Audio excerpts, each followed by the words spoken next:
Call the meeting to order, Silver Falls School District. Flag salute.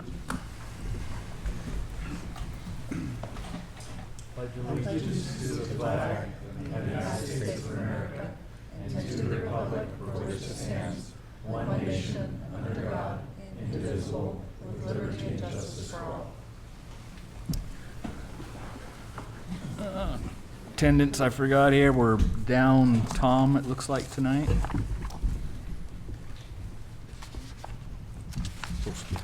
Pass it down, I guess.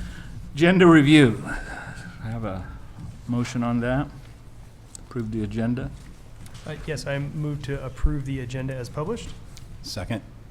It's been moved and second to accept the agenda as published. All those in favor, aye. Aye. Opposed? Nays? Passed. Consent agenda. On the consent agenda, on September 23rd, on the draft there's a minor little clerical error. Has Owen down as present, and he wasn't present for that meeting. And so, other than that,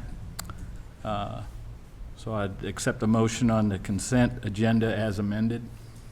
I move to approve the consent agenda as amended. Second. It's been moved in second to accept the consent agenda as amended. All those in favor, aye. Aye. Opposed? It's passed. Okay, our student representatives. They here tonight? Yep, there they are. Welcome.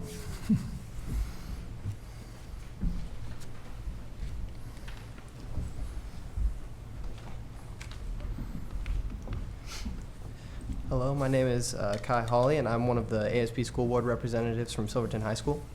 My name is Kate Alger. I am the junior class president and will be speaking on behalf of Maria today.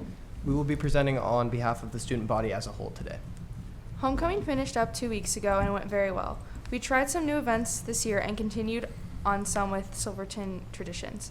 Our dance was a huge success and overall a lot of participation throughout the entire week.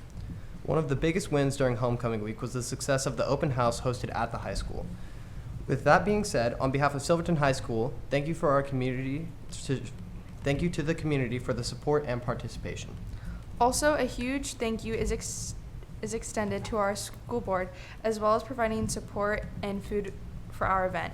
Overall, this was a huge success, and we are looking forward to continuing with this tradition. Oops.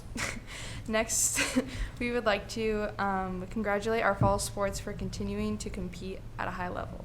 Girls soccer has been battling hard with 7 wins and 1 tie so far this season.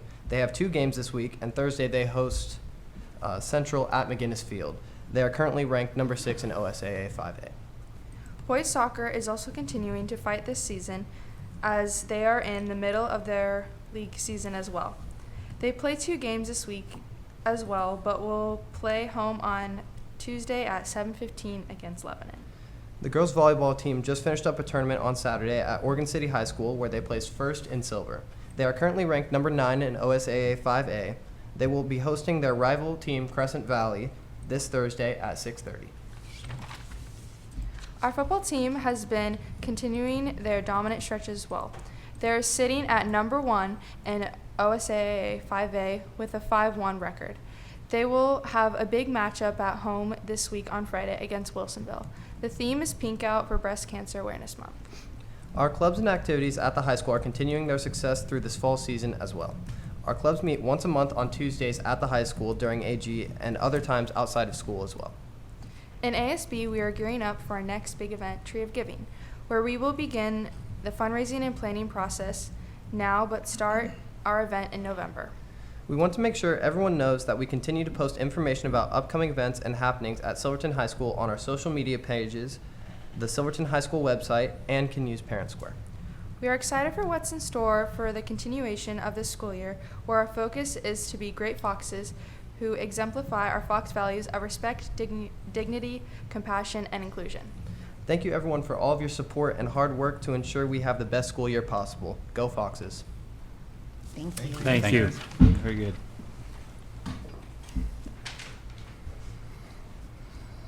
Okay. Principals report. Mr. Davison.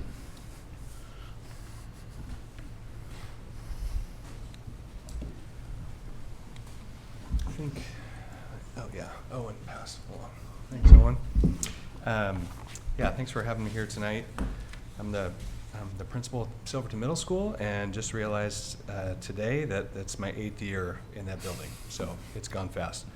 For tonight, I just want to give you a rough idea of kind of what things look like, especially from last year to this year, just some of the things that we're doing, and then just give a little demographic information. So on those sheets, the first thing I always want to do is enrollment, just because especially now, enrollment is important. And I have it back to, I've been the principal at Silverton Middle School for 8 years, but this is our 9th year in that building. And so we were at 451 when it first opened, kind of peaked in 2019-20. It says 495. We were above 500 for a few weeks, just depending on, on the time. We kind of have a pretty fluctuating enrollment. Stayed steady the next year, but then it's been going down. Part of that is, we knew. We saw the younger grades coming up, and we knew that we were going to have a dip in enrollment, but then obviously COVID has had an effect, and so it's hard to know which one is greater. And especially because we have our guess of what our enrollment's going to be, and then it is always blown out of the water in the first 3 weeks, 2 weeks before school and the first week of school. So like 2 years ago, we thought we were going to have 395 based on our 5th grade population, and we ended up at 442. And the same thing this year, we were below 400 for our projection, and then now we're in the 420s. And right now, today, we're at 420. And so I don't know, I haven't looked at the 5th and 4th grade and 3rd grade numbers closely yet and to see where we are, but I do remember, for those of you who were here, when we did that population study with Portland State before the long-range facility, they said our enrollment, based on our demographics in the city, we're going to be flat or even go down a little bit, and I think we're seeing that plus a little bit of COVID. So that's where we are, at least right now, for our enrollment for the middle school. Also, too, we lost an 8th grade class of 175 or so, and then gained a 6th grade class of 133. So that was a big swing in those numbers, just with a big 8th grade class. You see some of the demographics there. I usually just pick a few to put on there. One of them that is a little deceptively big is, I say, special ed services at 26%. That does include 504s also. But our number of students that receive special ed services is a higher percent than normal, mainly because of our programs that we have. So, and I want to point them out for a couple reasons, just because that kind of explains our percent, but then also to give them a little bit of a shout out too. So we have our basic skills classroom with Brian Saturn and his staff, our SLP classroom with Frank Gauntz and his staff, 2 LRC classrooms with Sheldon Lazier and Dan Gorgas and their staff, and then we also have a functional skills program that's now this year housed at the high school, but then the kids come to the middle school. Some of them do for some elective classes. And so I point that out just because we, and I think Brandon would concur with this, I feel like our SPED staff in the district, not just my school, does such a good job that we attract people to our district and even within our schools, because we support those kids so well. And those 4 programs hit kids that are far below grade level in general, need a little bit of help with reading and math, need social skills work, need just help navigating life, all sorts of stuff. And I feel like our staff works together so well, especially at the middle school. They share staff, they help each other out, that we're very effective when it comes to helping kids who need a little bit more help. Down below that, I just put our STAR data there just as a comparison from last fall to this fall. Obviously, that's not apples to apples because the 6th graders last year are now 7th graders. Mm-hmm. But just to give a snapshot of where we were in the fall of 2023 with the fall of this year. And then we'll do that 3 times this year with the STAR screener, and then just use that information to give as much intervention as we can. although our, what I'll talk about in a little bit is our intervention possibilities are a little more limited than they have been in the past. So one of the questions I get all the time is, how's this year going? And I think you guys are doing a good job of asking us that and being supportive, and I get it from the community and everybody else. And it's kind of hard to describe because we all went through a whirlwind last year. And so I don't want to rehash, a lot of negative things for sure, because you guys have been in it and we've been talking about this stuff since last year.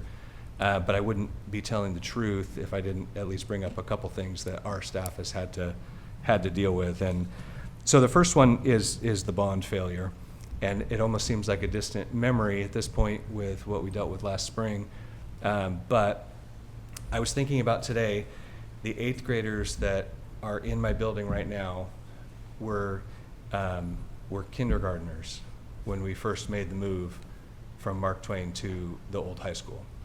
And so that for me really put it in perspective, because you can say, oh, we've been there for 9 years, but the 8th graders that are in my building were kindergartners when we made this decision to do this. And so this has happened fast in one sense, but then we're going to push a decade.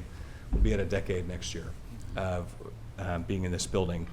And obviously, just a lot of effort and hope and all that went into the bond effort from parents and staff and everybody else, and it was just disappointing to come to that decision last year, which was quickly kind of overshadowed by the spring and the budget crisis and the RIF process. And so just to kind of explain what just to give a sense of where our staff is, this is kind of what we lost or were reduced from last year to this year. We lost some in English, math, counseling, alt ed support, assistant principal, reading intervention, multiple secretaries, multiple classified, security, social worker, and English language support in our building. And that's not to point out us as taking it any harder than other places, because that's across the board. But when people say, how's it going, and how are your teachers doing, how's your staff doing, my answer is everyone's keeping a very positive attitude and being flexible and doing a really good job, but having to deal with more kids in their classroom with less support is how I would say on the teacher end is the biggest struggle. Just bigger class sizes with less support right outside the classroom. For support staff, it's just wearing more hats and being spread thin, especially when it comes to things like supervision. So before school, lunch, recess, after school, that kind of thing, we just don't. I was just telling Brandon, he asked, how's it going? And I said, well, if nobody's sick and nobody does anything wrong, we're good. We're good. Plan A is good. But obviously that doesn't happen. Things happen each day, and we're making it work, but we're having to move pieces around a lot, and there's not very many pieces to move. And so I would say that's kind of our two biggest struggles. But on the positive side, again, people have a really good attitude. It's hard. They're having to do more, but people are staying positive, supporting each other, covering each other, helping each other out in a way that is really encouraging. Even community is stepping up. Parents are reaching out, asking how they can help. ASAP is helping us with some after-school study hall stuff that I can't afford to staff, so they're helping with that. Mrs. Hector and Mrs. Hill, I still call them that because they were my teachers. They cover, like if I normally feed staff or something at an event, and that's obviously not in my budget, they're there to help, and they get alumni together to help us out. And so people are stepping up and helping. And then just getting back, like the kids just said from the high school, just getting back to the fun kid stuff has been a boost for everybody. And so we have volleyball teams at the middle school. We started soccer teams this year at the middle school. We had to go to 7 periods, but one positive of that was I could add a unified sports period. So our unified sports team is gearing up for our games this winter. So that's been super fun. Did all the homecoming stuff with everybody, all the dress-up days and the parade and all of that. Did our dance last week. Lots of kids came to that. There's nothing like a middle school dance, if you guys ever want to come to that. Coming up on our Veterans Assembly, so we're just getting back into the things that are memorable and fun and good experiences for kids, especially with the Veterans Assembly. We're going to have equipment there and a bunch of local groups there and honor local veterans, and the kids can interact with service members and all of that. So those are the positives. It's just that the kids are back and we're getting back into it and we're doing the things that they're going to remember and enjoy. And my last thing is I just want to, I always want to give a shout out to Jackie Renaud. She does leadership, electives, and she is just the hub of activity at the middle school. Any event that's happening, we try our best to get our kids ready for what these kids do and give them opportunities to lead the Veterans Assembly, lead other events that are going on, come up with ideas, and Jackie does a great job of enabling them to step up and lead our school. And so always want to give a shout out to her. So again, I think we've done a good job of sort of processing through the things that have happened in a positive way and getting back to it. But obviously, as you guys know, things are tight, and we're hopeful for the future to add back some of those supports that we feel like are needed for kids. So that is all I have, but I'll be open for questions if you have any. I was just going to say, I appreciate you bringing up the bond piece. As you mentioned, it seems like that can be years ago, but I think it's important that we keep it at the forefront and not let it get forgotten. Obviously, we had a lot going on, but the building hasn't gotten any better, and so now you're less staff, less resources, and a building that still needs to be replaced. So I just appreciate the continuous reminder that we need to figure out a plan for that. It seems like it happened a long time ago, but it was just last year. Yeah. And because a lot's happened since. Yeah. But appreciate what you and your staff are doing under circumstances too, and making a bright spot with part of a dark journey, so to speak. So that's good. Curiosity point, you mentioned soccer was back. What sports do we run through the middle school now? So we do soccer, volleyball, basketball, and then we partner with the Y to do cross country, wrestling. We're wrestling with the Mat Club, and then track. Okay. So, and then football is kind of a lot of our kids do football, but so do all the other. Right, but others it's not also. through the school. But it's not through the school. Yeah. So Yeah. okay. I just wanted to also point out the Veterans Assembly, or just the veterans piece. I know that my kiddo is an 8th grader at Silverton Middle School, and last year he was encouraged to reach out to people in his family who were veterans, and that was not a conversation that he had ever had with his grandfather. His grandfather doesn't really appreciate his time in service, but he was able to have that conversation, and it was to build a connection. So I thought that was a really nice piece to that whole veterans celebration. Mm-hmm. And I every year I'm shocked at how, I mean, the kids, they do that. They have conversations that they've never had, and then for them to, I mean, it's 420 middle schoolers sitting through a pretty respectful assembly, and they do an amazing job. Mm-hmm. And then we have all the veterans line up, and all the kids come through and shake all their hands and talk to, and then we have them look at, equipment and talk to them earlier in the day. But yeah, it's just a lot of conversations they haven't had before, which is really neat. Good. So. And thank you for highlighting Jackie, because I was looking at this list of positive things, and I'm like, I think she's got her hand in like almost all of those things. Yeah, no, Jackie can't retire. That's our deal. And even if she does, we gotta contract her back, because she's just like Mrs. Hector was when she was there. She just does everything, and so. I've got a couple, Brett, and love you so much, and thank you for everything you do in your building. You truly are a great leader. So the special ed services says 26%, and and I'm trying to understand it. So you're saying 1 in 4 kids receive some type of special education service? What does that number mean? Well, so that also includes 504s too. And so, and maybe Brandon could bail me out and tell me the number of 504s that make up that 26%. I would probably say just special education services with the programs that I was talking about with LRC, basic skills, SLP, would probably be more like 18%. That's what I would guess.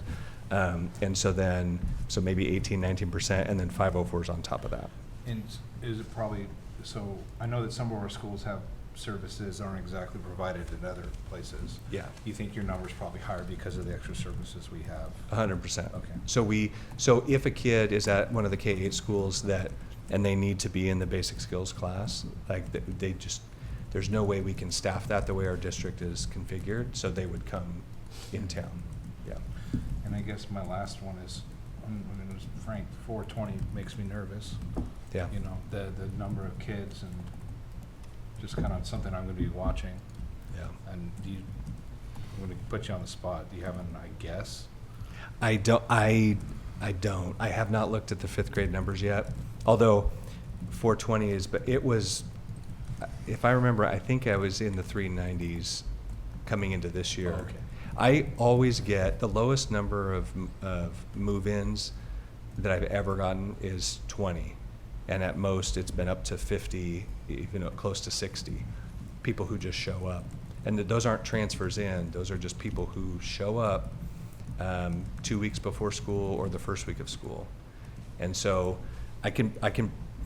If you look at the 5th grade numbers, whatever they are, I would add at least 20 to that, and that's probably where we would be. But yeah, that's a low number. I can tell you what they are. Okay.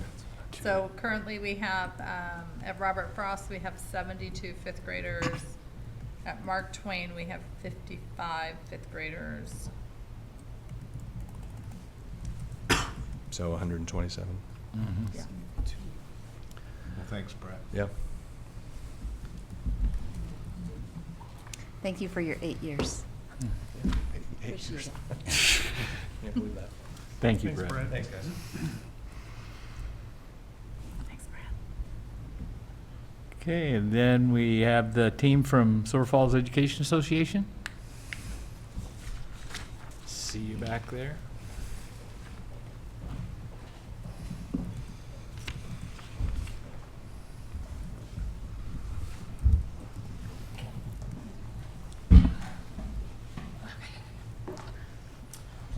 Good evening, board members. I'm Katie Panvich. I wasn't here last month, but I'm SFEA's vice president. I'm filling in for Lori tonight. It's been a pretty busy 4 weeks since we last met with you guys. Everyone's kind of getting used to their schedules, their new staffs. We're waiting for it to get a little bit easier, but we have a long year. And as you heard from Mr. Davison, some of the challenges facing the middle school, that's across the entire district, that people are feeling that. We are, however, very grateful about our state in-service day and the fact that we were able to work with our colleagues, collaborate on lesson plans, look at student data, come up with solutions to help best serve our students. We haven't had time to do that since before the pandemic. So it was very much appreciated.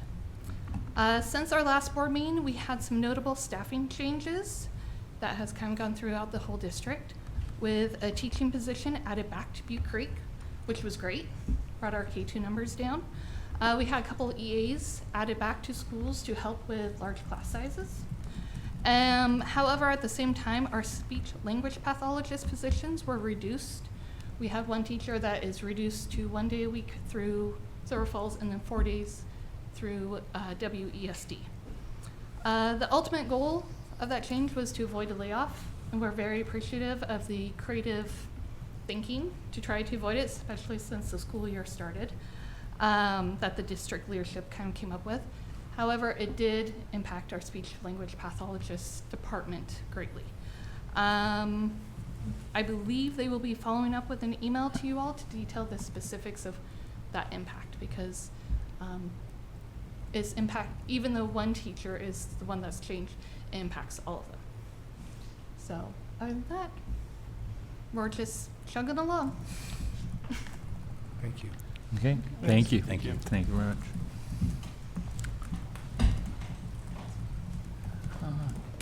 Do we have representation from Oregon School Employees Association? Doesn't seem to be, okay. Now's time for public comment. And if you'd like to speak during public comment and are attending virtually, use the raise hand feature in Zoom. If you're attending in person, please approach the public comment table located in front. Identify yourself and who you're representing. Do we have any? Do we have any No. virtually? No hands raised online at this time. Okay. Okay, looks like we have no public comment. Administrative staff reports. First up is on Kim Dowd on our Silvercrest Seismic Finding Act. Yes, thank you. Appreciate the opportunity to share some information with you. We are very excited to be underway on the Silvercrest Seismic Rehabilitation Project. This is a fully funded grant project with an overall budget of just over $1.7 million. Of this amount, $1.4 million is budgeted for the project, with an additional $317,000 set aside for contingencies.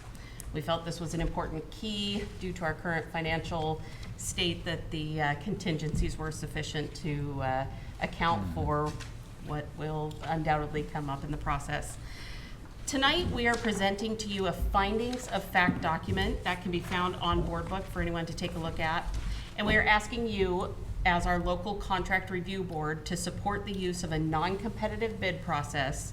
And we propose utilizing instead a construction manager and general contractor contract delivery method to obtain proposals for the Silvercrest Elementary School seismic retrofit. So joining us tonight is Kevin Hassett with ZCS Engineering. And at this point, I'm going to turn this over to the expert in this matter, and he's going to share more with you on this. So if we can promote Kevin Hassett, please. Thank you.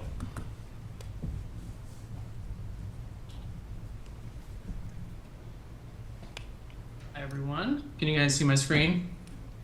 We can't see you, we can hear you. Let's see. Yes. There we go. Now we There you can. go. Now we, Perfect, okay, cool. Getting here. Okay, all right.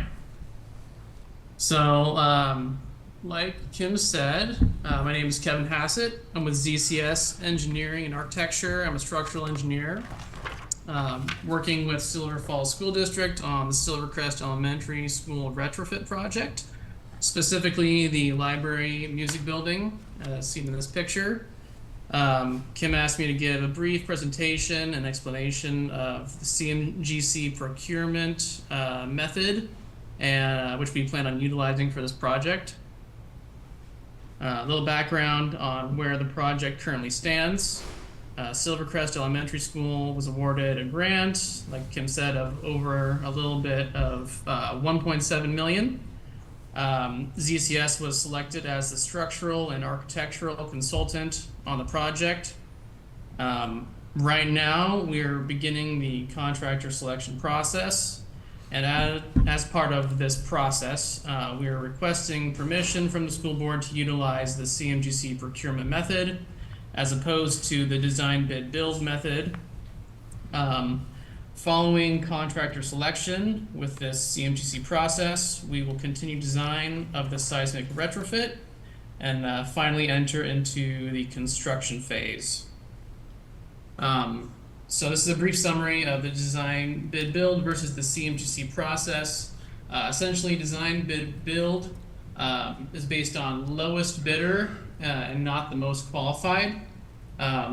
The construction manager, general contractor, CMGC method, basically you hire the contractor based off of qualifications, who's the most qualified And it's based on a range of firm experience, key personnel experience, overall project understanding and approach, schedule approach, how they're going to control costs, the contractor fee as a percentage of the project cost, and references from previous projects and other people that they've worked with in the past. In terms of benefits of the CMGC process over the other hard bid method, it helps control costs and schedule by predicting issues like lead times, supply chain delays, and subcontract availability. They help participate in cost estimation throughout the design phase. They have an ability to do an early work amendment, to do destructive investigation, to uncover areas of the building that might have been covered up, and just so we have a better idea of how to detail various items throughout the design phase. They give the design team constructability feedback as we progress our documents, and they assist with value engineering in the event that cost estimates come in high during that design phase. Prior to construction, they'll provide a guaranteed maximum price, which will include a contractor contingency. This helps verify that we will stay within budget and we don't have cost overruns during construction, change orders, things of that nature. In addition, the owner will have their own contingency, and so this just adds to the buffer during construction. It gives us the flexibility to schedule invasive parts of construction during summer, and it also gives the contractor will have a familiarity with the project scope far prior to construction, and they'll have a good understanding of the building as well, which will eliminate surprises. In terms of the various dates of this CMGC procurement process, so right now we're at the public hearing board meeting. A week from now, there's going to be an RFP announcement in the Daily Journal of Commerce for the contractors to attend a pre-proposal meeting on the 30th of October. The contractors that attend this will have the ability to submit proposals mid-November. Based on the proposals, the various people from the school district will score the proposals based off of the various things that, I guess, firm experience, key personnel experience, cost control, project understanding, that sort of stuff.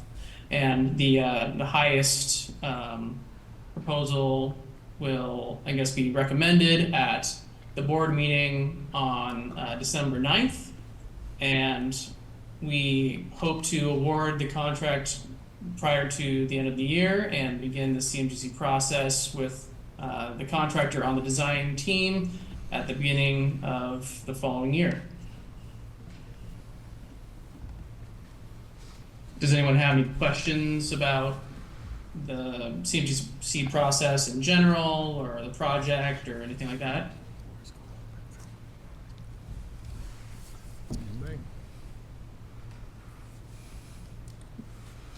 Guess that's a testament to how well we covered it. I'll just say, as a kind of a piece of reference, I remember in our previous projects that we've done in the district for seismic upgrades, we've used this process as precedent before because of the highly specialized nature of the seismic upgrades. This isn't just a standard type construction project. That these are the most efficient way to do it, rather than that, what was it? Build and bid process, the standard process. So this is something we've used, I remember on, if not all of our seismic upgrade projects in the past. So just for clarity's sake, this is the standard way we've done it, and it's done well for us in the past. We've done a great job maximizing those projects, as anybody in the district can go into those projects after they're done and see what we can do with those. Yeah, it seems to make sense based on qualifications as opposed to simply lowest bid and still open process, so. Mhm.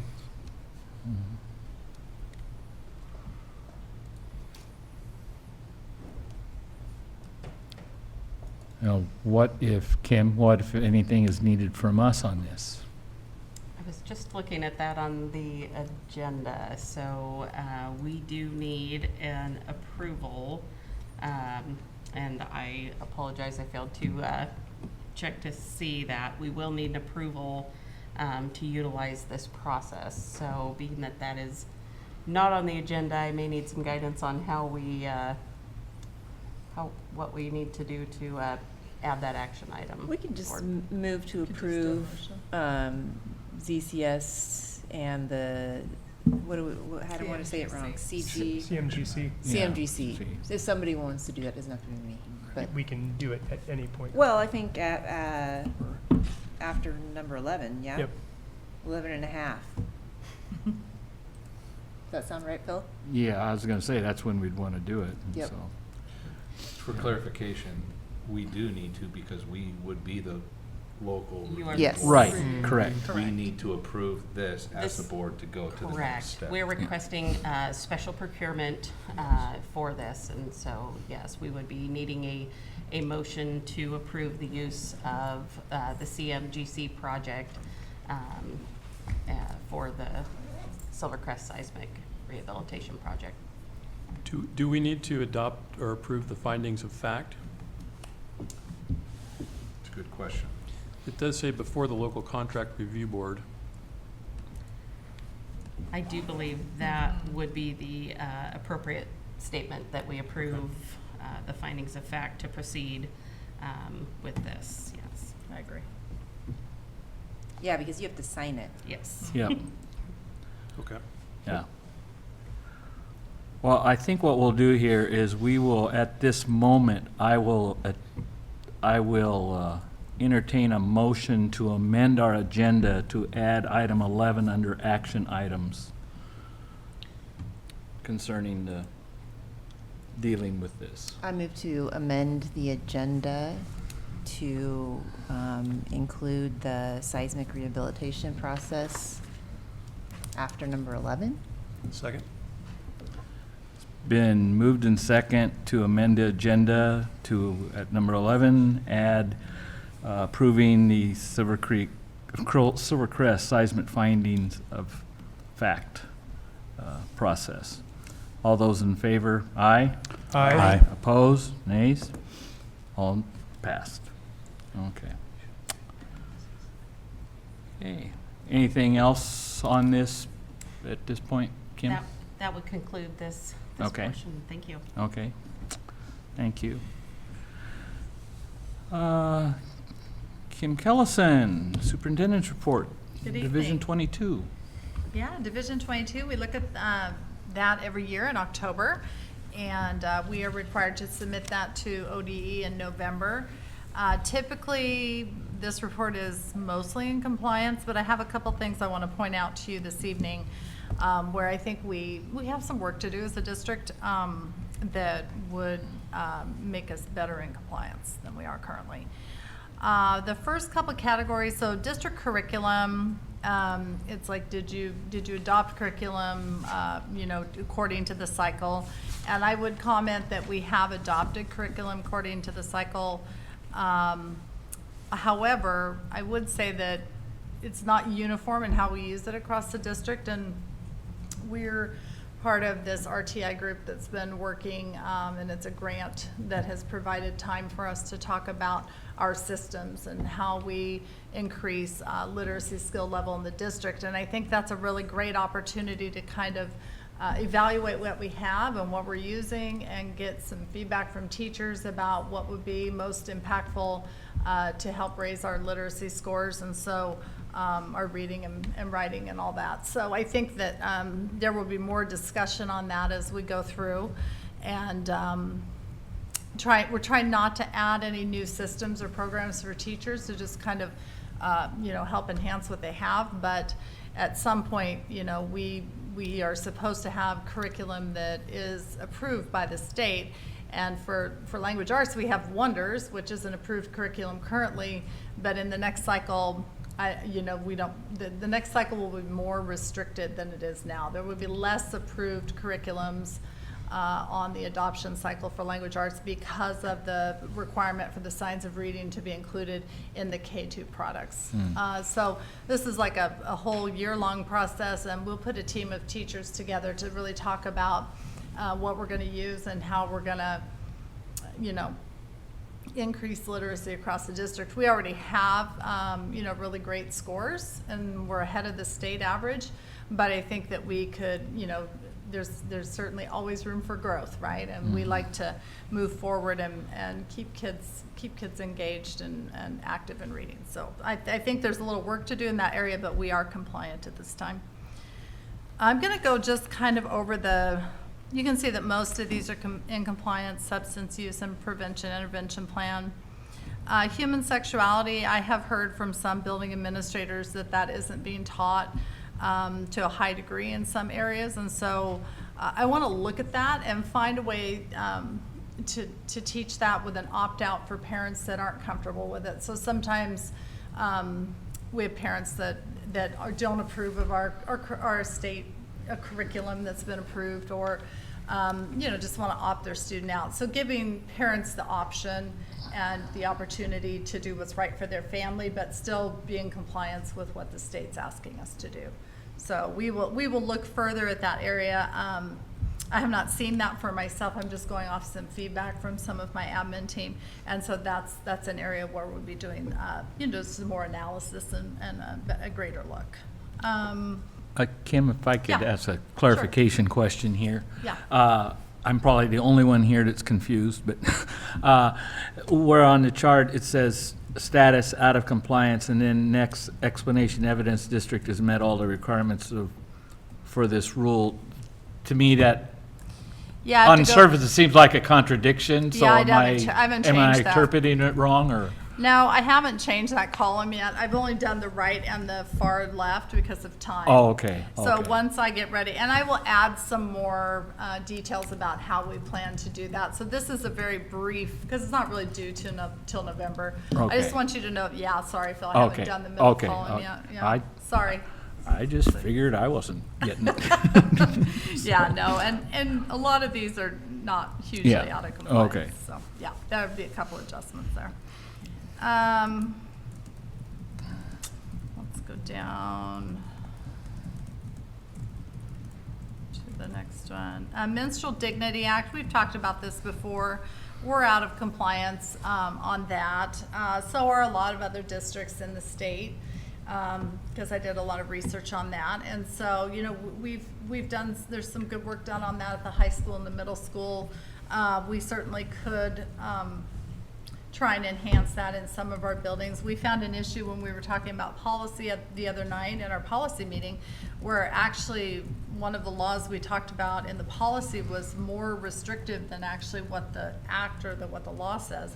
And so sometimes there's an interpretation, like one said 2 bathrooms, the other one said every bathroom, and it's like, what's the real deal? So that needs some more research, and that we need to find a way that we can make that so that it works for our district and our buildings. And so we have a lot of buildings, and so that is an area where we're out of compliance. I know a lot of other superintendents are out of compliance on this for my research, and so it's kind of a work in progress, and I think we have it in the right places, but we should double check and make sure that we have it available for students.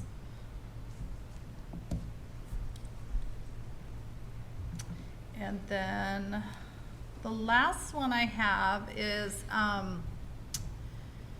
training for dyslexia. So I checked with a couple of building principals on this.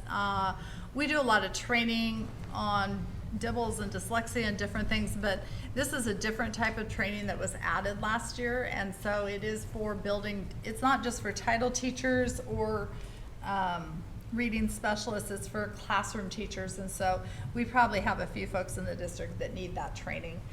We have plenty of funding through the early literacy grant to pay for training, and ODE gives you a really good list of trainers that can come into your district and do that. So that probably will be an in-service training next year for us as we move into the fall.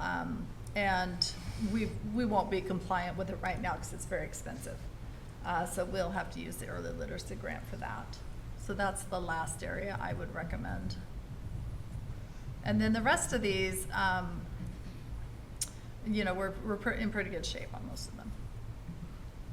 Okay. Although there is one other area that I think we're compliant on, but I think it's a piece of work in the district that needs to be updated, which is our safety and crisis management plan. That plan, we talked about that in our policy meeting a few weeks ago, and that plan is about 10 years old. And so that needs a reboot. I mean, we are compliant because we have one, but I think it could be improved for sure and rejuvenated a little bit. Yeah. It's kind of seen its day. So we'll put a team together to look at that. Any questions or comments on those? I do. So I guess I'll start with the basic question.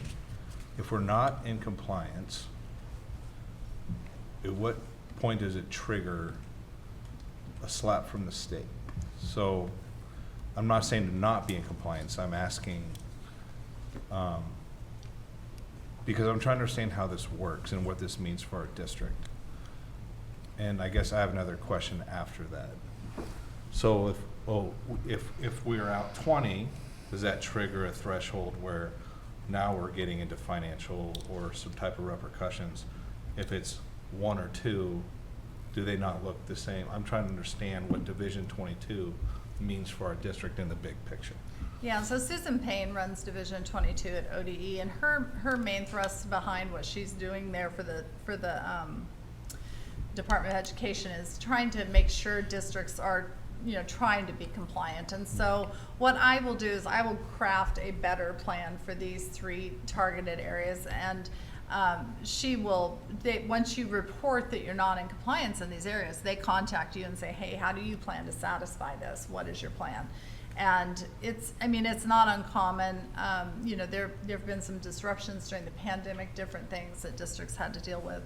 And, you know, for us, it's just some things we need to take care of, but we got to make sure it works for our community. And we want to make sure we're being mindful of what people need in Silverton. And in the Silver Falls School District. So just trying to be mindful of that and how it looks in our community. But they will work with you, Josh. They don't slap your hand and steal your money yet. So you. Well, so that goes into my next question. Okay. So I've been on the board now. This is going into my 2nd year. I have, I think, seen 2 of these from either watching board meetings and now going to this one. And every time I see it, it says we're basically in compliance.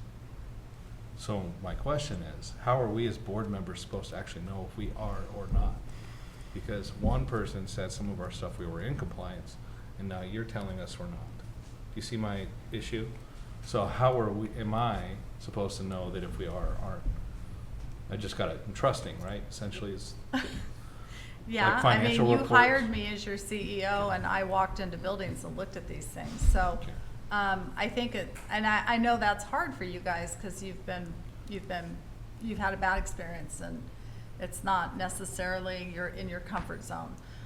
Is this interpretation based? Like, well, there's gray area in some of these, or is that, or is it pretty like we are not in compliance, or? Ooh. Well, I went through and read the law, and I believe we're not in compliance. And whether it was marked as being compliant previously, I did look at that report from last year, and you're correct, it was marked in compliance.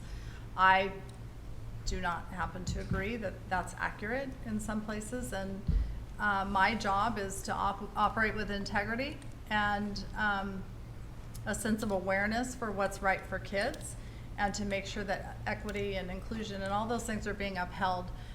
Right down to I called OSBA and had them switch the title on our Every Student Belongs heading on our table of contents, because it said all children belong. instead of every student. And so they had the old verbiage on there, and I fixed that so that I would be compliant. So like, this is a process. Like, I go through and I research these. I've been doing this for weeks, walking buildings, looking at different things. I mean, I've seen we're not in compliance on the Menstrual Dignity Act. It is state law. And while I know it's been probably a difficult topic to wrap our minds around for some people, I think we process it in a way that, you know, works for our district and try and make it so that we are compliant and following the law. But I would say, I mean, I could show you how I know these things if you'd like to. No, I just I'd walk appreciate building the with you. honesty and Yeah. the integrity behind this, Yep. because I'm trusting Yeah. you with the Yeah. information that's put before us, so thank you, Ken. Yeah, that I know that I knew that would be. I know it's hard because you know you've been told previously that you were completely compliant, and I think that's kind of an industry standard to say that we are compliant, because what happens is this: I'm actually creating more work for myself with ODE. Right. To be really honest with you, because they're going to make me jump through some hoops maybe on some of these. But I think it's important that you understand that in some places we're not following what the letter of the law is, and that we practice our education in a way that shows we have great integrity, because I think that our community wants to see that from us and wants us to be transparent Right. about how things are in the district. Well, and as our CEO, you've got the side of, you know, integrity, of being honest with the state on what you are or aren't seeing and what needs to be there.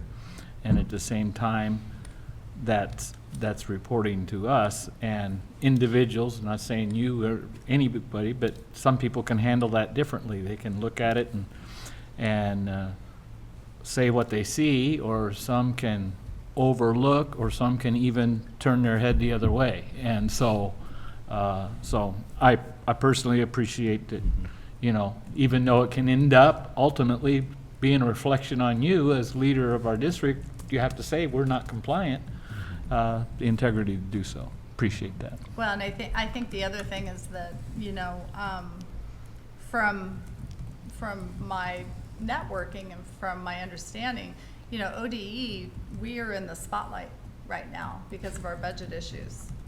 So Yeah.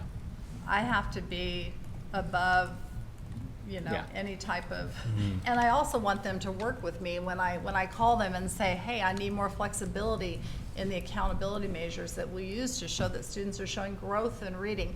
Like OSAS shouldn't be the only thing you guys look at. Like, can you look at our DIBELS scores? Can you look at STAR data? Can you look at something else that our ELPA scores? What else can you look at besides just that one summative score to show that our teachers are killing it? I mean, we have a really great staff and they do amazing things for kids, and so I have to have a relationship with ODE where I can say, you know, I'm not afraid to say to them, hey, we need your help here.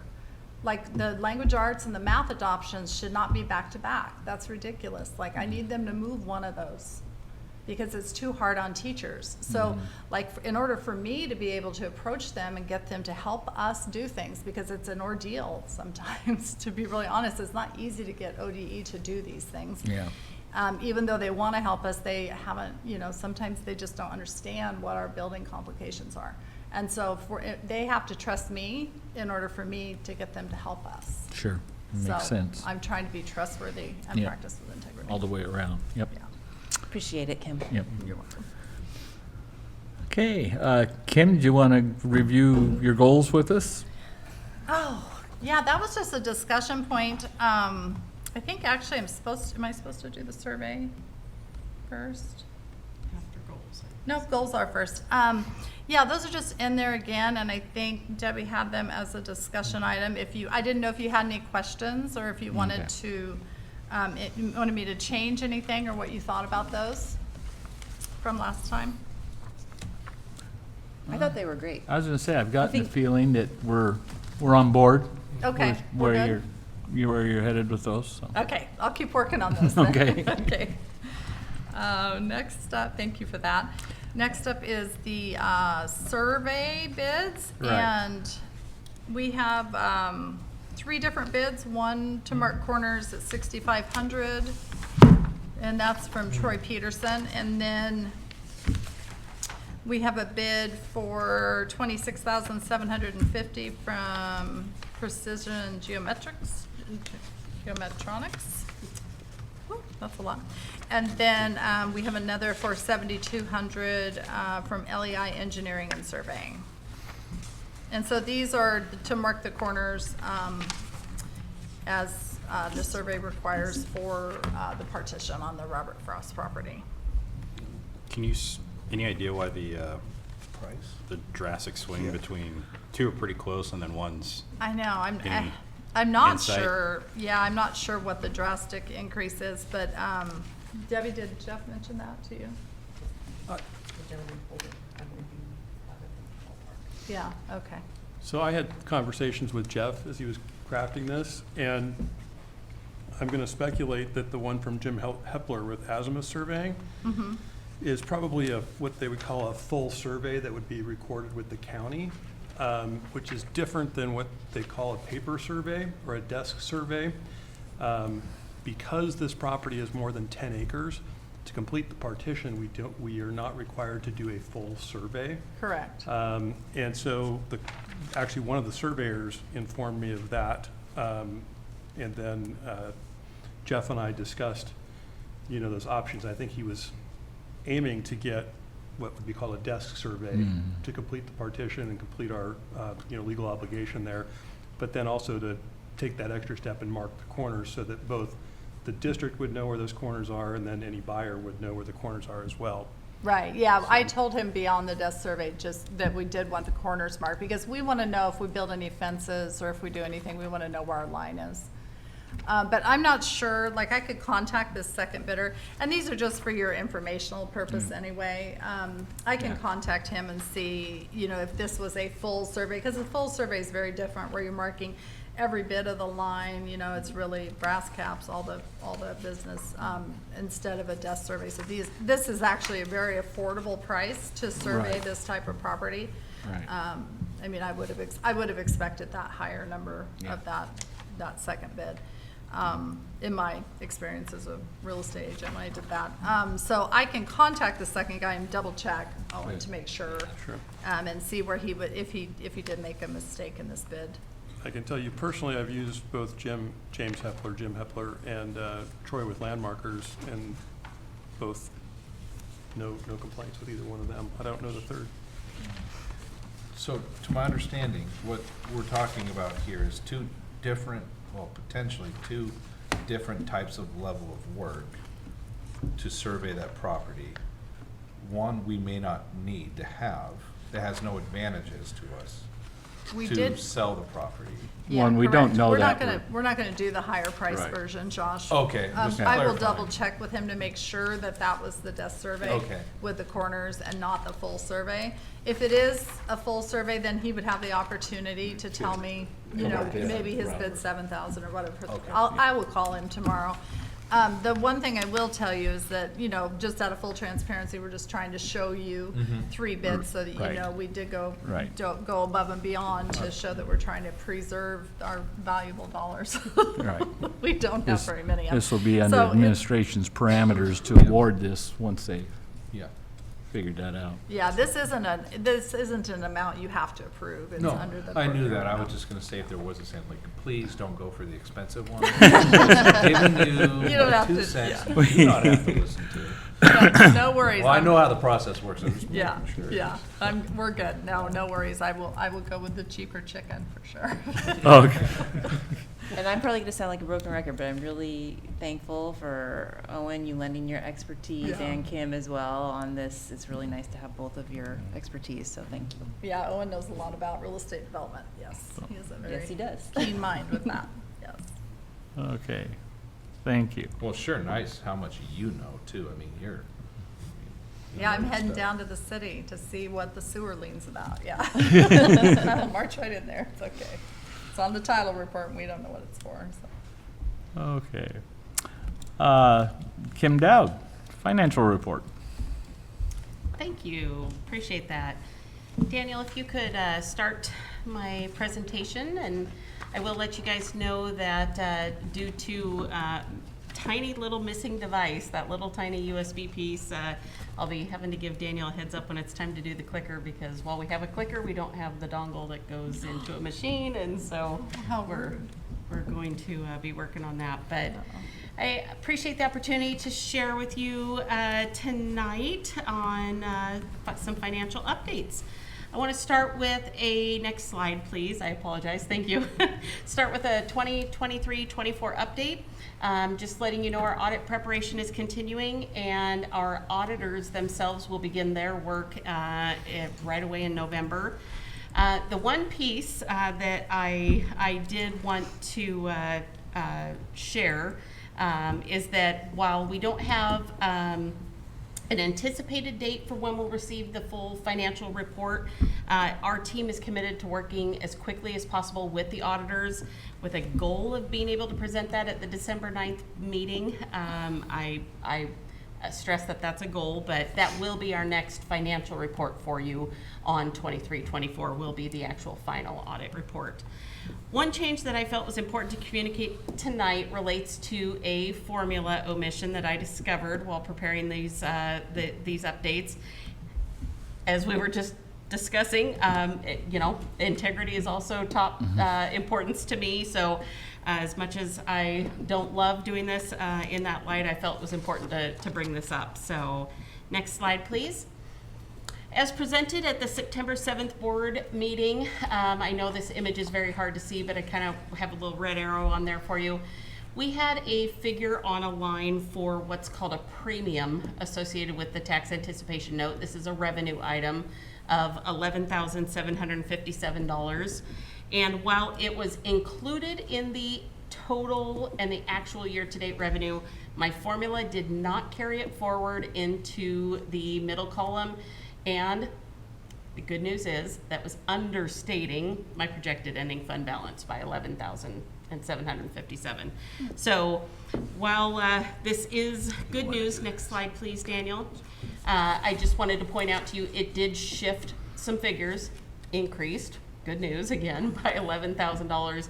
But because this same figure is also represented as a projected beginning fund balance, of course, for 24-25, I just wanted to make sure to point that out. So I apologize for that oversight, and just wanted to make sure everybody was aware of that. So there is an updated revenue report on board book.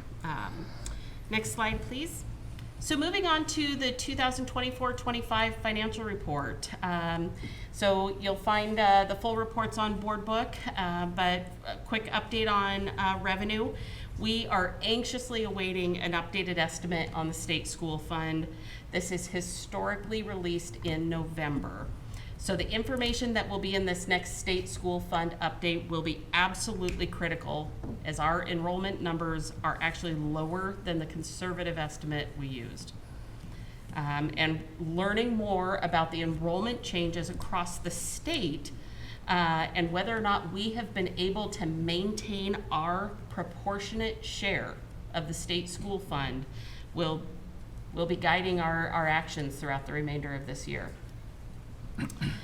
And just as most of us are receiving our own property tax statements at home, we also here at the district received our notice from Marion County. They have let us know that they imposed taxes for Silver Falls School District at $9,442,875. We are still awaiting official information from Clackamas County, but I'm anticipating that figure coming in between $950,000 and $980,000. So that is on your property tax statement, the item that actually is labeled Silver Falls School District. That is in essence, our operating funds. That is separate from the additional line item on a property tax statement that is used to cover the bond for Silverton High School. So wanted to share that it's important to note that while we're giving these numbers of the imposed taxes, which if we look at that, it's going to be around 10,900,000 somewhere in there. The amount actually collected is much lower every year, and thus Right now, I'm projecting about $9.7 million in collections in property taxes this year. That varies greatly based on the state of our economy, unemployment rates, other financial impacts that our taxpayers face in their own homes. That literally impacts the revenue that walks in the door for the district. Kim, they generally, don't they give you a percentage of return? I mean, percentage that. What we that's can collect- Yeah, anticipate. that we use for budget purposes, So correct? we try to track that internally, and it is a moving target. I actually do not have the answer if the county provides that to us. That would be Right. something I would need to look into. It is a moving target because we have current year tax revenue every month. Right. And then we have prior year tax revenue every month. I am blown away when we see property tax revenue come in from a 1980 property tax bill that has not been paid yet. Uh-huh. And so they break that out for us every single, yeah, exactly. Right. Every single month, we see how much we're collecting from what year. And oftentimes, you might see a lump sum come in for multiple years when an estate changes hands, let's say. Well, do you know how these numbers compared to what they were working with in the spring? What I'm getting at is generally for the budget, you use the percentage Correct. of whatever this is, and then how does this compare to that grand total from the spring? I'm just trying to get a feel for if we're going to be down or Correct. up Correct. from the budget.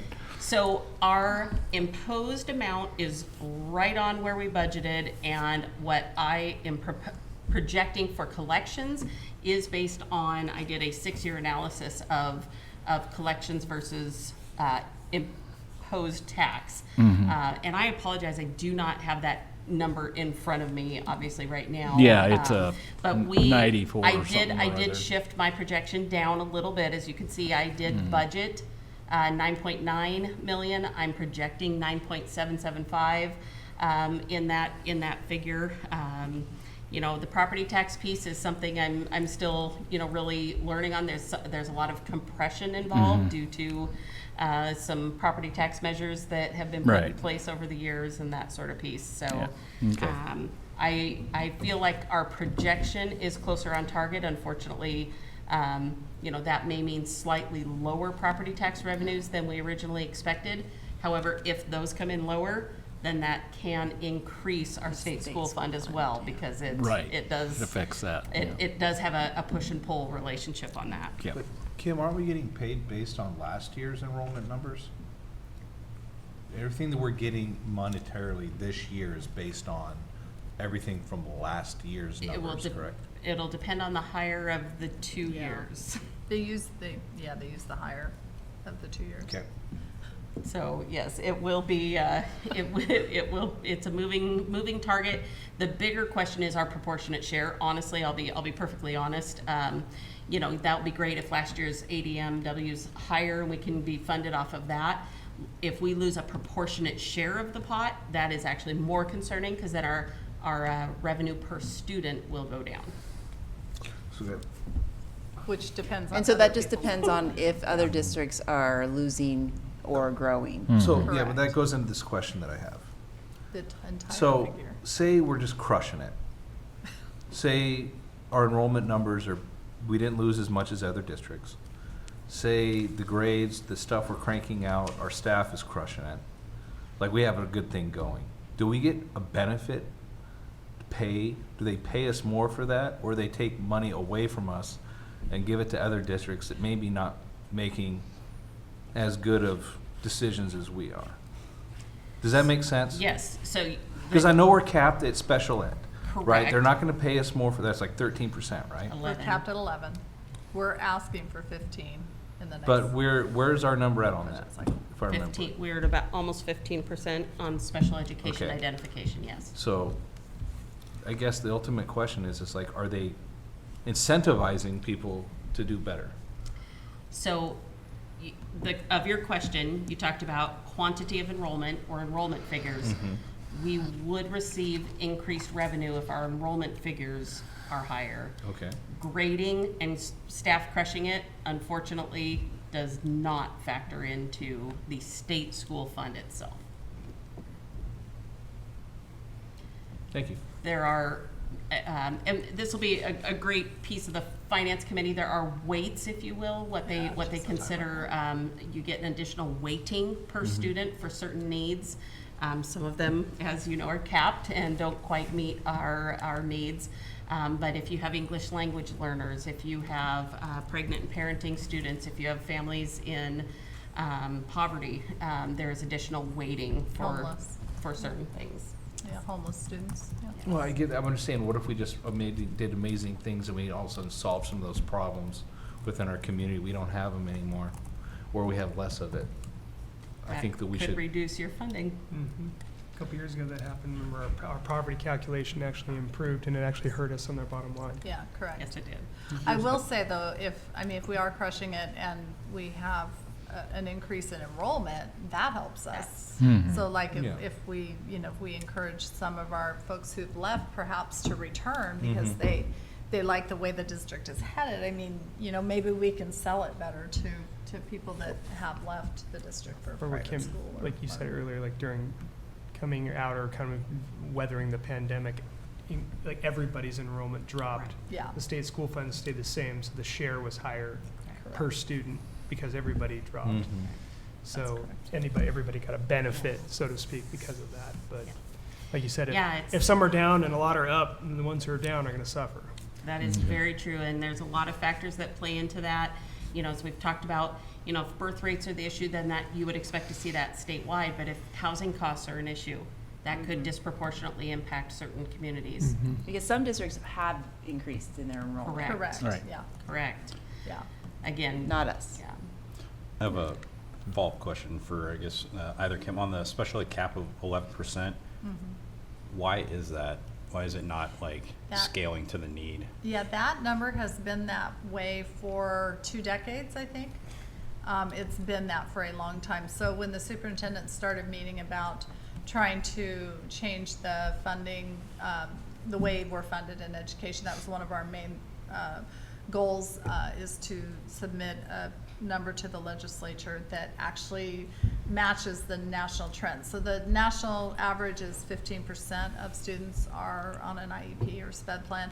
And so that's about exactly what we're at in the district. And so that is what the superintendents are requesting of the governor and the legislature in the next, in the next 6 months as they work on the budget. So we're asking for a 15% SPED increase. We're asking for an increase to high-cost disability funds. So currently in the state, they only fund 40% on the dollar, so 40 cents on the dollar. So, if we have a student that has really high needs and it costs $100,000 to help that student, we only get $40,000 for that. And so districts are petitioning, superintendents are petitioning for help in that area too. So we have a definite list, laundry list that we've gone through and would like to see happen in the state to help our funding be more predictable and more in the general fund area and less of the boutique funding. So, but when I say boutique funding, I mean grant funding like the student investment account, early literacy, all those. So there's been a lot of ongoing discussion around that, a lot of lobbying on our behalf from COSA and different groups. And I will say that work will continue. So now superintendents have been given the task of meeting with your local legislators and talking about what we need, going forward and how are we going to help Oregon students achieve more. And the answer is to fund it appropriately and equitably and to give them the facilities they need. So our other huge contention is that there's a lack of equity around facilities in the state because there are districts that can easily pass a bond, and then there are districts like ours that have a really hard time. And so it isn't equitable for students living in our area when they have aging facilities that need to be replaced, like at the middle school. And you have state-of-the-art facilities in other areas because they were able to pass a bond. And so we're talking about how inequitable that is across the state. Kim Dowd, I apologize. I feel like I hijacked your presentation. Not at all. So, Appreciate the conversation. Absolutely not at all. so please continue. Perfect. So if there's no more questions on the revenue side, let's move to our next slide in terms of expenditures. Very pleased to share that your expenditure report this month now includes projections by expenditure function for the entire year. These projections include actual committed costs, such as our known payroll, our known benefit costs, but also a very large amount at this point in the year of assumptions. Those are based on historical information that I had available, anticipated but unencumbered expenses, and then estimated use of discretionary funds within our schools. So to clarify, our payroll, schedule is set for the year. Our benefits payment schedules, those are set for the year, and they do make up the majority of our expenditures. We also know what we plan to pay for our utilities and what we plan to pay for certain contracts. Those are all encumbered. However, there are things such as potentially extra hours for staff. There are supplies that are going to be purchased, and we don't know exactly what those are, when they're going to happen, which accounts they're going to hit. So those are not encumbered, but are part of an assumption.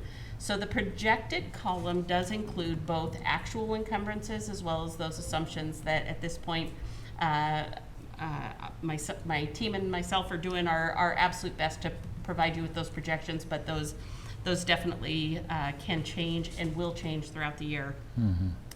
And then one area that remains unknown at this time and is our greatest unknown and potential, I'm very careful to say potential, for significant relief is our unemployment costs. Right. We are very fortunate to have exhausted our recall list on the licensed side. There is no one left on a recall list. Our classified staff recall list is shrinking every time we have an opening for which someone is available for recall. That is not only a benefit of getting those incredible staff members back into our district, but it also is a benefit of getting them back to work and reducing our unemployment costs. So whether it's with Silver Falls or unfortunately maybe somebody has moved on possibly to it, and I should say unfortunately, only unfortunate for us that they are no longer with us, but those can make significant changes in our unemployment anticipation. As last spring, as we were building this budget and hearing all the districts around us talking about their budget crises and their layoffs, it was a very big concern that we would have a very large number of staff unable to find replacement work. So our budget was very robust on the unemployment side because we could not face a bill that we could not afford this year. And so again, I'm very cautious. I expect to see our third quarter invoice any day now. And should our summer unemployment charges, which is where I would have expected the majority of it, should those come in lower than projected, we may consider, we will need to discuss this as a team, but we may consider reducing the unemployment expense that is already encumbered throughout nearly every function on this expenditure report. So to be clear, we charge ourselves a portion of every dollar for unemployment costs. Those go into a unemployment trust account. That is a separate fund. So they may be charged to the general fund. They may be charged to SIA. They may be charged to different places, but that charge is then placed into that trust account to pay the invoice when it comes in, which is why we don't see a line item for unemployment itself on this report.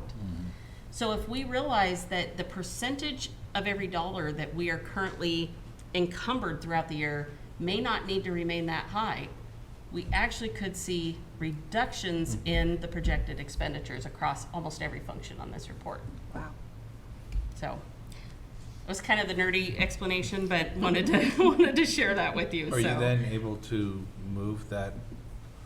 Would you leave it in there for next year, or would you want to move some of that to cover some of the other stuff? Those would be some very in-depth conversations. We're going to be talking a little bit more about our future here next. We have budget authority and budget appropriations within expenditure families. So within the instruction function, which are all what we call the 1000s, we do have the authority to move funds within those. Let's say we have a little extra budget here now, and we can reallocate it from K through 5 to 6 through 8. That is within our authority granted through the budget adoption. You know, I think it would be definitely a much more in-depth conversation, though, about should there be some budget relief, where are our most critical needs today, and where are our most concerning pieces of the future. So, Like the PERS Yeah. costs. Yeah.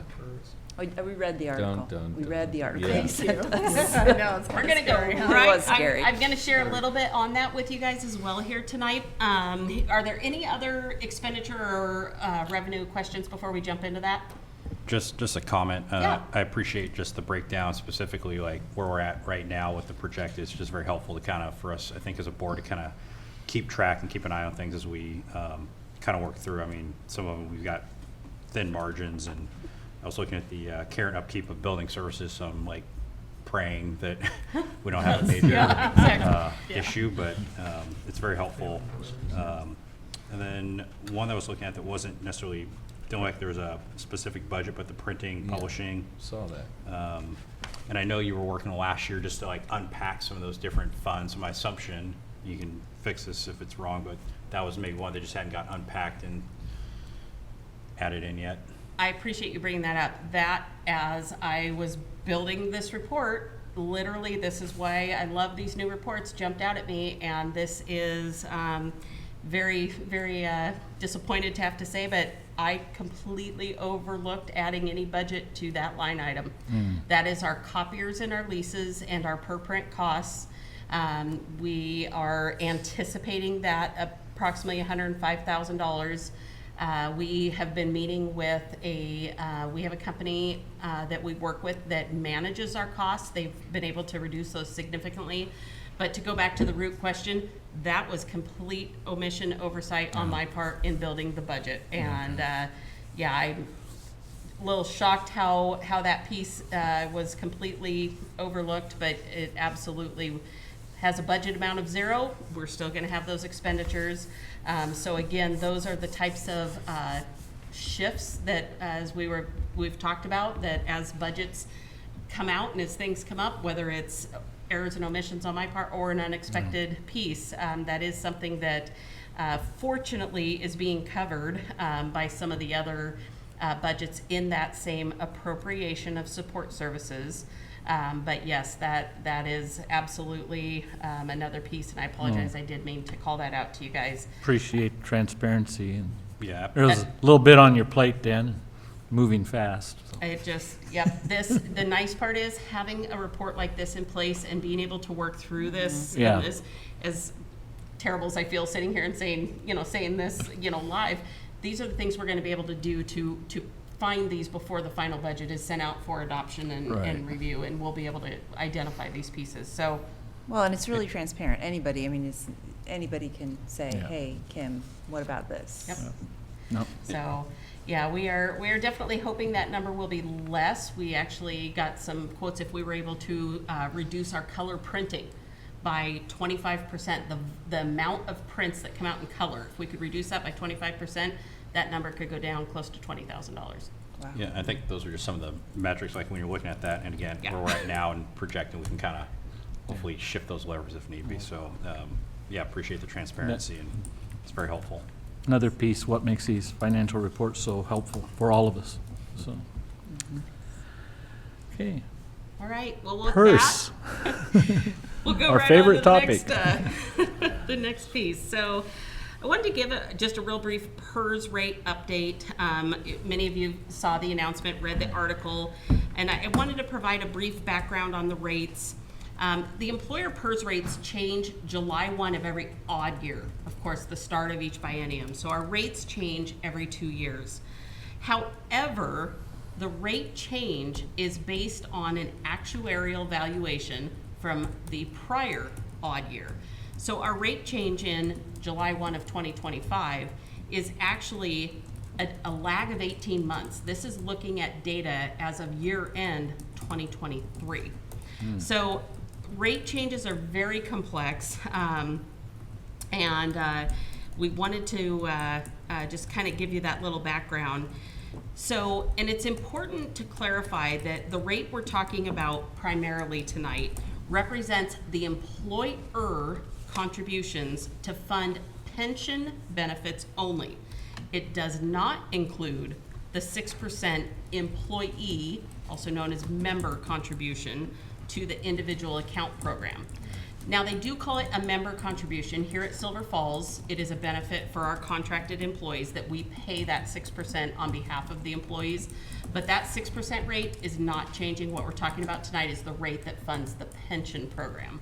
The 6% goes to the IAP program, which is much more likened to a 401k or a 403b program.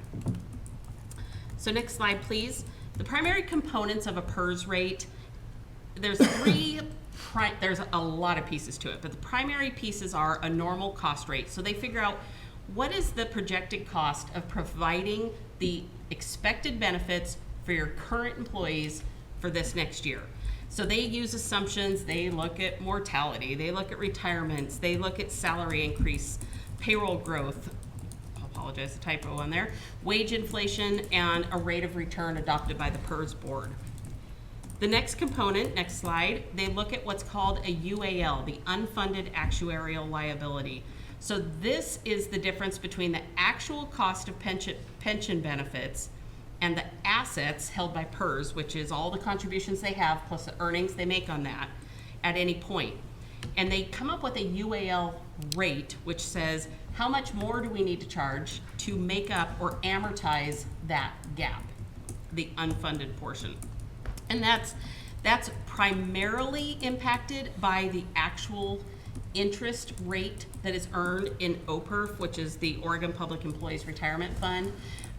You know, if they project that these assets, which PERS has a very large, you know, amount of assets, but if they project one interest earning rate and it comes in lower, then they have under projected or undercharged a UAL. So the third piece, next slide, is what's called side account rate relief. So an employer can actually make a lump sum payment to PERS to prepay a part or even all of that pension liability, meaning that UAL. That payment is then invested with PERS in a side account, and PERS pulls funds from that side account as needed to fund the pensions. So we actually did, we have two separate PERS bonds here in Silver Falls. One, I actually should say we have technically three. The first bond that I'm talking about was actually a duplicate issue, part in 2003 and part in 2004. That PERS bond is in place through December 31st of 2027. So that rate relief, we've been receiving that rate relief on that bond since inception, and that rate relief will actually retire in the 27-29 biennium. But of course, for getting a rate reduction with PERS, we also have to pay a bond. So the savings, and I don't have that with me here tonight, I'd be happy to bring that with you at a later meeting, but essentially that has saved the district millions of dollars by making the bond payments, having the rate relief. That has been a fabulous savings for the district. We did a second PERS bond in 2021. Many of you were on the board at that time. Achieved phenomenal rate on that, and that has been another source of significant savings. So we have been receiving a significant rate reduction because we have provided PERS with these assets as a lump sum, and they've given us the rate reduction. So next slide, please. So the information you saw in your report is exactly what's here, but we're gonna look at the top two rows here. Currently in 2023 through 2025 biennium, for our Tier 1 and Tier 2 employees, our employer contribution rate is 6.34. July 1 of 25, that jumps to 15.83. And for our OPSERP members, it's going from 3.5 to 12.65. So coupled with the 6% member contribution that we cover for our employees, as well as our PERS bond rate, which I'll come back to in a little bit, we are prepared that our Tier 1, Tier 2 PERS rate is going from 27.8 to 37.3, and our OPSERP will go from 25 to 34.15. And if I ran this based on this year's staffing levels and this year's wages, that will add $2.5 million in expenditures. Did you run it on the second half where the wages go up in the I second ran it semester? on the entire year, this The whole- year's This true year's. payroll. Okay, so Payroll. actuals. So, Kim, I know that, and I'm very aware that all the districts across the state Yep. are actively working on this. Because this, again, is another unfunded mandate of sorts. The 6%, I'm just curious, because I haven't been a part of any of this. Is that 6% just our contract negotiations with the unions? Or is that like standard across the district? How does I'm guessing those lines 2 and 3 are typically are contracted?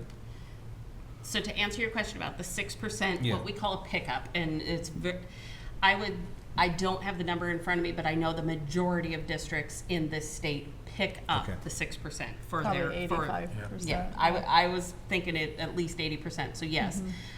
It is far and away the most common practice is that the district covers that 6%. And. I'm just trying to understand the process, that's all. But that is Yeah. spelled out in each of our bargaining agreements, and there would be bargaining required if there was to be any change to that. And then Do you a want me to follow-up talk I'd about have the- is that us the having, relish? are these considered those bonds we had side accounts? So Is that what that was? Are you talking about the PERS bond rate? Yeah. So what that amount is, and this is important to know that that number can shift a little bit, anywhere between 15% and 16%. What that is the amount we must charge our own payroll as an expense and transfer into our fund that pays our bond payments. That is the amount we must charge to payroll to make the bond payment. So in return, again, for the rate relief that we're getting through PERS, we do have to charge that 15.5% to ourselves. Well, I guess the reason I'm asking is because in the article and reading it and then understanding, I think I heard some of this, is that we had made some wise financial decisions in the past to try to cut this rate down. And I think you just said that in the beginning part of this presentation, that our rate was significantly lower. Our rate credit had Yeah. been 21.53%. We were getting a discount of 21.53% from PERS and Yeah. only needing to charge ourselves And- 15.5. Reading the article, some other districts decided not to do this. Correct. And those without side accounts are not as heavily impacted. The cause, unfortunately, for this is our growth. I wouldn't even say Silver Falls, as well as most districts in the state, the growth of payroll, meaning the net cost, the gross payroll, has far exceeded what PERS ever projected. And, and I think the state of Oregon was not prepared for they offered Tier 1 employees a guaranteed return on their investment on their retirement account. And, we're trying to make up the difference because that didn't happen and it went into a hole. So I think we're gonna have these challenges as long as we still have Tier 1 and Tier 2 employees in our mix, as retirees, right? So, yeah, that's my question, like, would an early retirement incentive help? No. It won't help our PERS rates a whole lot. Now, you can see a OPSERP employee does have a lower PERS cost. Yes. Than a Tier 1, Tier 2 employee. Yes, that is true. We did do some calculations on that. There are some additional complexities back to the unfunded mandate. Now, if a PERS retiree does come back to work, we still pay PERS on that employee. Oh, okay. That when they lifted the hour limit, Yes. where now They- people they can put double that dip in. full-time, one of the pieces to that was, sure, they can retire, come back to work full-time, but you as the employer are still gonna pay PERS for every dollar that employee makes, but it doesn't go to the employee. It to goes the to PERS account. the unfunded liability, of course. Yeah. Kim Dowd, sorry, I think you touched on, this will be due, when do we, These will be the July 1, 2025 rates, so this completely impacts So that'll be next our year's budget. Next year's budget. So we're basically 2.5 potentially in the hole. With no wage increases and no additional staffing, Yeah, which see, we there know will be for that next is year, not. so. So, okay, sorry, I apologize, I'm wrapping my head around this. Yeah, We have to- it's We have to pay back the complicated. TAN of 3.8. Yeah. We were budgeting to save 1.5. How much were we trying? Our goal was before we got shorted on state school fund and high school success, actually gave the money back. How much money were we trying to get back into reserves? At the end of this fiscal year, our budget is for a $1 million ending fund balance this year. So this would put us minus 1.5 in the hole. Well, we anticipate our revenue being much more robust next year. So through the that we state need to school find fund. that. Yeah, this is on the next cycle, so it's, you know, it's in the next budget cycle. And Kim, this might be a no-brainer kind of question, but I assume as part of your discussions with the other fellow superintendents, this is another big, you know, as part of like high-cost disability Yeah. and all the other stuff, this is probably a huge like alarm bell. Yes, and we knew there was gonna be an increase, so like Kim and I had talked about when we were talking about budget things in July and August, you know, we knew there would be an increase, but we didn't think it would be like this. Like, we were figuring $1 million, $1.5 million, you know, we were figuring it was roughly half of this. But it's much higher than we anticipated, and the actuarian is probably, I mean, you know, they, I mean, I don't wanna do that math, don't ask me to, it'd be a very bad idea, but, you know, it's probably accurate, and it's something we're gonna have to face as a district, and Yeah. I sure hope the state school fund comes in at 11.6 or higher. If you talk to anybody, 11, I mean, we initially, as superintendents, the current service level they were talking about was 11.3. That's where the governor's baseline was, but we really need it much higher than that. We need, I think we figure that we need hundreds of millions of dollars to, as a state, to manage the unfunded mandate for unemployment that we're paying employees during the summer, because that was hundreds of thousands of dollars for every district in the state. And the legislature thought that would be about 30 million across the state. And it actually was hundreds of millions of dollars. Like, it's this huge figure. So like, you know, they told us we had to do this, and, you know, we do it because, you know, it's good for employees and we're trying to help our employees, but they don't give us any extra money for it. And so like that, I mean, that was an $800,000 hit to the district. And so, you know, we can't have all these unfunded mandates. I mean, when they tell us to put SPED programs in for students, or when they tell us to do this or that, they need to realize that costs districts money and time and personnel. Paid leave. Oregon. Yeah, paid leave Oregon, Yep. same situation. And They're and running we- out of money in that one too. Well, keep in mind, these were essentially labor union negotiations that took place in Oregon 20, 30 years ago that now are taking money out of the hands of workers today. Mhm. Because we have to spend this money to pay retired folks on promises that the state couldn't meet. And that's got to, I mean, it just does. It comes out of the pay of workers that are working today. Correct. So to help my little small brain here, essentially, if the state does not come back with more money, I think you said 11.6. It would be good if they started at 11.6. It actually would be better if it was higher. Essentially, my math will pan out, we would be 1.5 for our encumbrances with this, correct? In the hole. Or no, am I being a little over? No, because it's in the next budget cycle. So, Okay. and we have reduced our budget significantly to manage the TAN. Okay. So there's a $4 million payment for the TAN. So it doesn't put us in the hole that amount, but I would say if that state school fund isn't robust, it doesn't give us a lot of wiggle room to manage some of the things those guys talked about earlier and some of the things Brett talked about earlier. Yeah, I don't Like, we wanna want to be able to freak add, people out, but I'm yeah. trying to- We want to be able to add not programs, we didn't delete any programs, so we want to be able to add staff back and support students in a way that's really healthy for the district. And with this potential encumbrance of our funds, it's really difficult to manage to wrap your mind around what those prioritized positions in the district look like. Mm-hmm. And if we can even get there.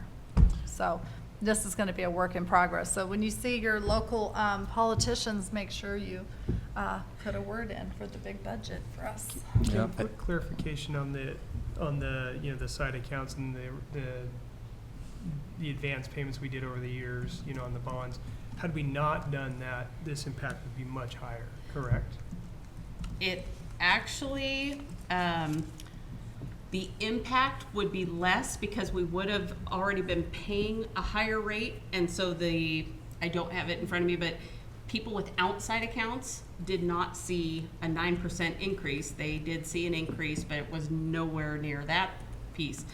Those of us with side accounts with the greatest payroll growth had the largest increases. In essence, that side account that PERS is holding, those funds that we gave them in advance, as our payroll expands, they take that money quicker. So that money was anticipated to make it through the full At one duration rate, of the but not bond. because it went so much But higher. now they're saying, we can't give you a rate credit as big as we were because you burnt through your savings too fast, Your in payroll's essence. higher. So yes, for all these years of a 21% rate reduction, we are dropping to about a 14% rate We reduction. were now. doing the right thing. 100%. Correct, yeah. Overall, it has been a absolute game changer and wonderful financial piece for Silver Falls. It just is hitting very abruptly. This is when the correction comes. There is a that's a perfect statement. It is, the correction is the hard piece. I was just say the tension of like hearing Brett's comments and the union's comments about we need more staffing, and then there's obviously huge tension every time you add a staff member back. Can we actually pay for it with this kind of landmine, Yeah. next year kind of out there? So And that's no fault, no, of yeah, the it's staff, just for us as Yeah.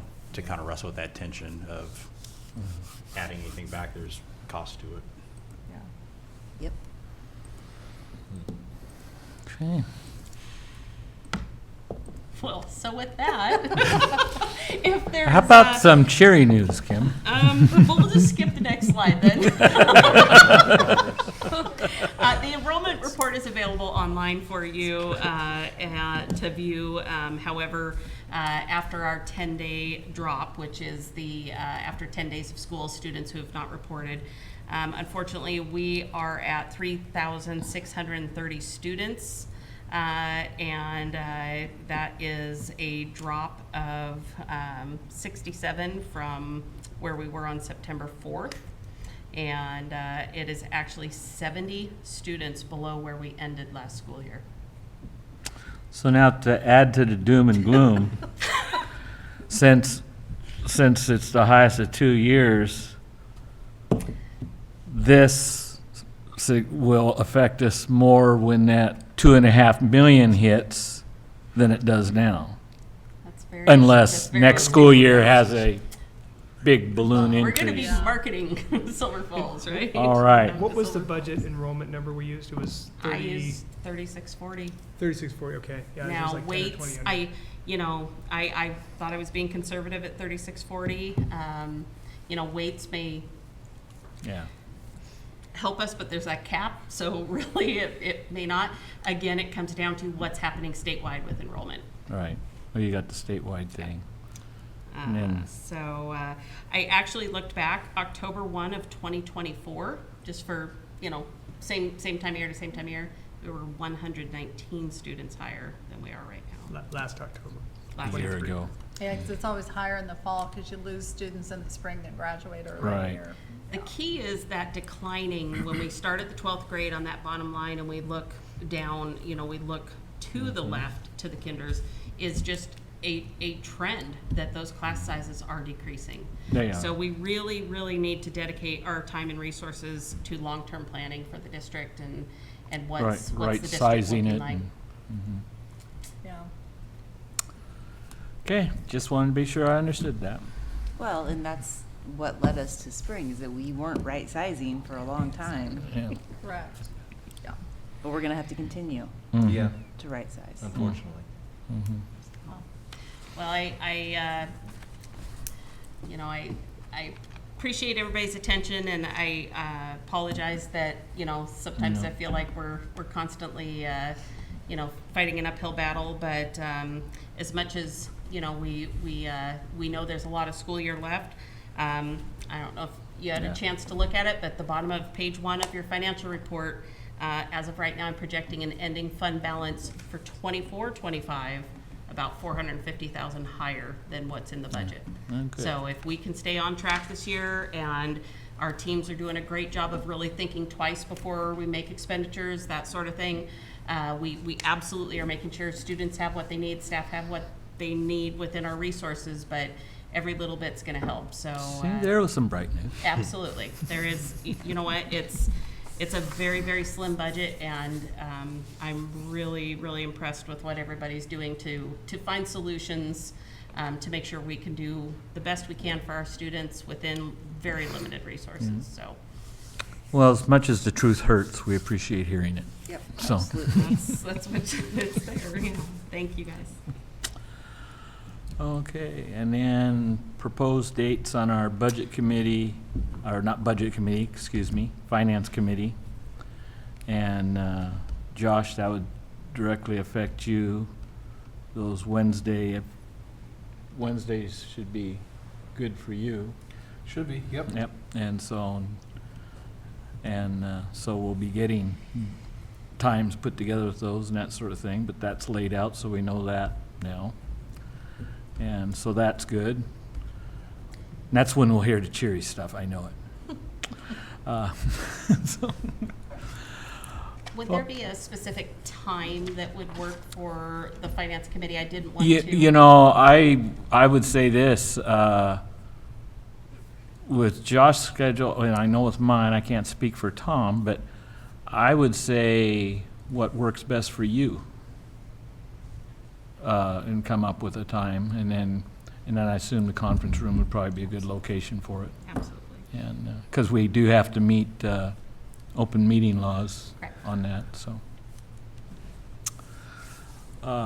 So, yeah, I would suggest that. Josh, do you have any input on that? No, thank you. As far It's as- great. I'm so- just trying to put them in the calendar so I don't Oh, forget. So, So we're comfortable with those? I Yeah, was those- given as the- proposed. I wanted to make sure. the I guess I board could was- say those days are Okay. as bad or good, whichever way you want to look at it, as any.